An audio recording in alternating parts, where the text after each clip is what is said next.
নমস্কার, আশা করি আপনারা সবাই খুব ভালো আছেন। কুকিং অ্যান্ড মাই ভিলেজ চ্যানেলে আবারও একটি নতুন পর্বে আপনাদের সবাইকে স্বাগত জানাই।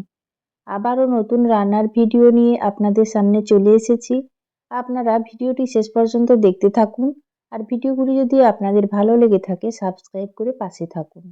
আপনাদের সঙ্গে কথা বলতে বলতে চলে এসেছি বাড়ির সজনে গাছের কাছে। দেখুন, সজনে গাছে ফুল কমে গেছে আর সজনে ধরতে শুরু করেছে। তো আজকে খুব কম পরিমাণে ফুল পড়েছে গাছের তলাতে। যে কটা ফুল পড়েছে সেই ফুলগুলো আমি কুড়িয়ে নেব। এই সজনে ফুল কুড়োতে হলে একদম সকাল সকাল এসে সজনে ফুল কুড়োতে হবে, না হলে রোদ উঠে গেলে ফুলগুলো রোদের তাপে শুকিয়ে যায়। তাই আমি একদম সকাল সকাল এসে সজনে ফুলগুলো কুড়িয়ে নিচ্ছি।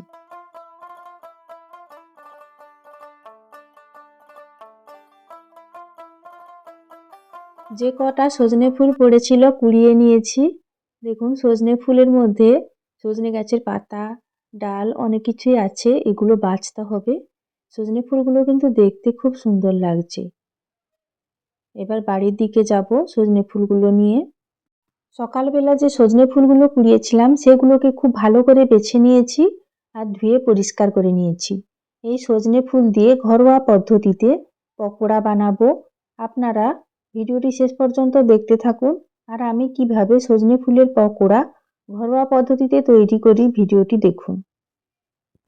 পকোড়া বানানোর জন্য সজনে ফুলের মধ্যে দিয়ে দিলাম পরিমাণ মতো চালের গুঁড়ো, দিয়ে দিচ্ছি পরিমাণ মতো বেসন, এবার দিয়ে দিচ্ছি বেশ কিছুটা পেঁয়াজ কুচি। পেঁয়াজ কুচি বেশি পরিমাণে দিলে খেতে কিন্তু ভালো লাগে। দিয়ে দিচ্ছি লঙ্কা কুচি। আপনারা বেশি ঝাল খেতে চাইলে আরও বেশি লঙ্কা কুচি ব্যবহার করতে পারেন। এবার দিয়ে দিচ্ছি পরিমাণ মতো হলুদ গুঁড়ো,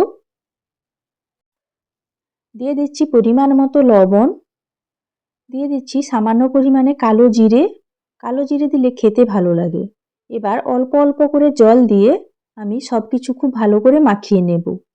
একসঙ্গে বেশি পরিমাণে জল দিলে ব্যাটারটা পাতলা হয়ে যেতে পারে, আর সজনে ফুল থেকেও কিছুটা জল বেরোয়। তাই আমি অল্প অল্প করে জল দিয়ে ব্যাটারটা তৈরি করছি। পকোড়া বানানোর জন্য ব্যাটারটা আমি এমনভাবে মাখাবো যাতে খুব পাতলাও হবে না, আবার খুব ঘনও হবে না, মিডিয়াম হবে। দেখুন, সব কিছু খুব ভালোভাবে মাখিয়ে নিয়েছি আর একটা সুন্দর ব্যাটার তৈরি করে নিয়েছি। এবার ছোট ছোট পকোড়ার আকারে আমি তেলের মধ্যে দিয়ে ভেজে নেব। এবার একটা কড়াই বসিয়ে দিয়েছি। কড়াই গরম হয়ে যাওয়ার পর দিয়ে দিচ্ছি পরিমাণ মতো সাদা তেল। তেল মিডিয়াম গরম হওয়ার পর এবার ছোট ছোট করে আমি সজনে ফুলের পকোড়াগুলো তেলের মধ্যে দিয়ে দিচ্ছি।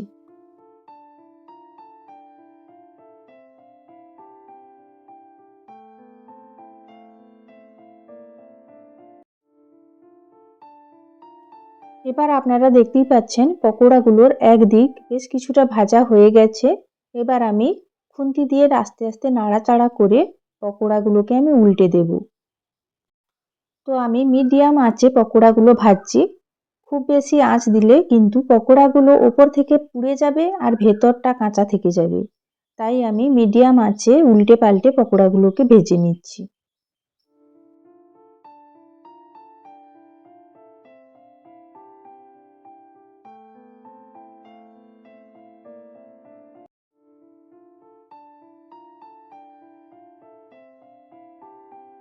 আপনারা দেখতেই পাচ্ছেন সজনে ফুলের পকোড়াগুলোর কালার পুরো চেঞ্জ হয়ে গেছে, আর পকোড়াগুলো খুব ভালোভাবে ভাজা হয়ে গেছে। দেখুন, আবারও বারবার নাড়াচাড়া করে দিচ্ছি। পকোড়ার ওপরটা যেমন খুব ভালোভাবে ভাজা হয়েছে, ভেতরটাও খুব ভালোভাবে ভাজা হয়ে গেছে। এবার সজনে ফুলের পকোড়াগুলোকে আমি তুলে নিচ্ছি।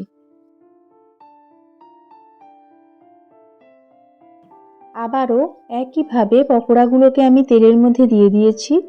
একদিক ভাজা হয়ে গেলে আগের মতো আবারও আমি উল্টে পাল্টে দিচ্ছি। এই সজনে ফুলের পকোড়া খেতে যেমন ভালো লাগে, এই সজনে ফুল খুব উপকারীও। তো ছোট বাচ্চাদেরও সজনে ফুল খাওয়া খুব দরকার। তো বাচ্চারা সাধারণত শাকসবজি, ফুল এইসব খেতে চায় না। তাই এইভাবে ছোট ছোট করে যদি ঘরোয়া পদ্ধতিতে পকোড়া বানিয়ে দেওয়া হয়, তো বাচ্চারা কিন্তু চেটেপুটে খেয়ে নেবে।